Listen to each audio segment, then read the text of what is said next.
Gusto mo bang kumita o makaipon ng 24,000 o higit pa kahit na 11 pieces lang mabenta mo nito kada araw? Kung gusto mong matuto at kumita, eto na ang sagot. Oo, ayan. Una, naglagay tayo ng harina. Next, ayan, rice flour. Naglagay din ako dito ng ayan, asukal. Depende sa dami ng gusto mo ha, pwede mo i-adjust yan. Etong skimmed milk, optional lang. O kaya ordinary na milk powder. Basta kung anong trip mo. Pwedeng hindi maglagay ha. Oo, tinry ko lang na maglagay nun. Tapos ayun, pinch of salt lang. Iodized yung ginamit ko. Naglagay din ako dito na, ayan, instant dry yeast.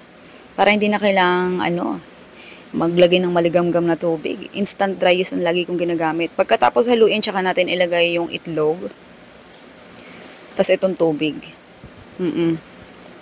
Yung mga eksaktong listahan ng recipe natin, ayan, ilalagay ko yung link kung saan makikita. Okay? Comment ka naman sa baba kung taga saan ka. Oo nga pala. Mali mo, ikaw na susunod natin na mabigyan ng libreng electric hand mixer. So, after natin siyang haluin, maganda tayo ng 60 ml na hinge cups. Tapos, pahiran natin ng, ayan, margarine yung ginamit ko dito. Pwedeng mantika lang yung gamitin mo ha. Oo.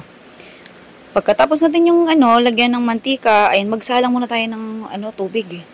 Para habang tayo nagsasalin, pumukulo na yon. O kaya pakulo na.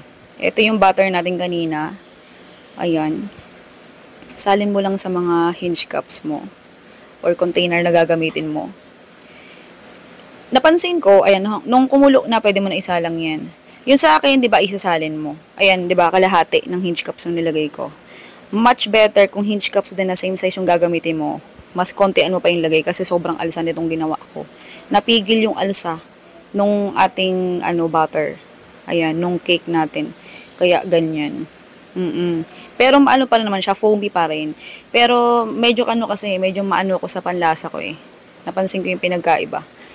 Magiging mas floppy kasi siya kung hindi mapipigil yung alsa. Pero floppy pa rin. Ito yung itsura niya. Ayan. O kaya, wag mo nang takpan. Wag mo na i-sealed yung pinaka-cover niya. Wag mo na i-cover. Okay, tapos ayan na.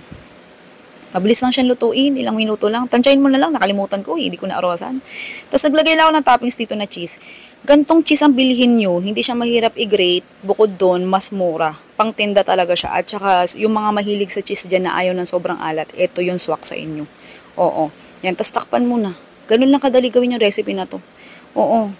Napakadali lang, kaya sigurado, mas marami pang mabibenta mo sa loob ng isang araw. Hindi lang 11 pieces. Ganun lang.